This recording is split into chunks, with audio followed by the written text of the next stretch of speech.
Ozark Hills Rider here. I hope you can hear me because I'm out and about on my 96 Yamaha V-Max 1200 and it's a little loud. But I hope you can hear me. I have had a few questions from people asking about more information about this bike. I've got one, maybe two little short videos about it on my channel, but there wasn't no more details about it. So today I'm out and about on her, and I'm gonna go stop at a place and really talk information about her specs, horsepower, all that good stuff. So let's enjoy the ride until we get there.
Well, here she is, my 1996 Yamaha V-Max 1200. Does she look a little bit different than stock?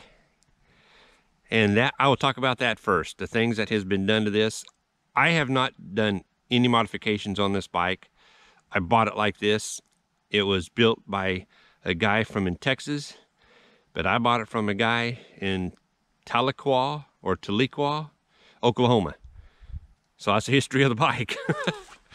But first thing you'll notice is the front end. Inverted front forks did not come on this bike. They are actually off of a 2004 R6. That way it gives me good brakes up front, dual discs. One complaint I have about a stock Yamaha V-Max, because this is my fourth one I have owned, is the front shocks were small and just bad. They just didn't work like they should for a 600+ pound motorcycle. And the tailpiece is off the same bike, 2004 R6. It definitely changes the looks of it. And another modification is the wheels and tire size. Hey, if anybody knows where this wheel would have come from, let me know, because this bike came out with 18-inch stock on back. No, I'm sorry, 15-inch on back and 18 on front. Now I know how they got the front size on. That's the front end off of an R6, so it's got a 17-inch tire and wheel, but it also now has a matching 17-inch 180 wide, here we go, 180 wide rear tire. How did I get a 17-inch wheel to match up to a shaft drive motorcycle? I don't know what that wheel would be off of to work on this.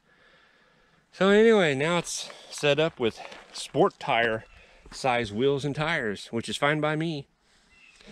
The rear shocks has been changed. Now I got progressive suspension with a 5-step adjustment. And this morning I put this little Spitfire windshield on it, because without any kind of windbreak at all, when you go well a little over 55, that wind really is getting you in the chest. The radiator was changed. Put a bigger one on it. I don't like it, but the guy said it needed it or it would run a little warm. because it does have some racing cams in it. Sizes, I don't know. The guy I bought it from could not remember what the guy from Texas told him. But I was told some racing cams have been put in it. It does have headers with a very short, that last piece right there actually is a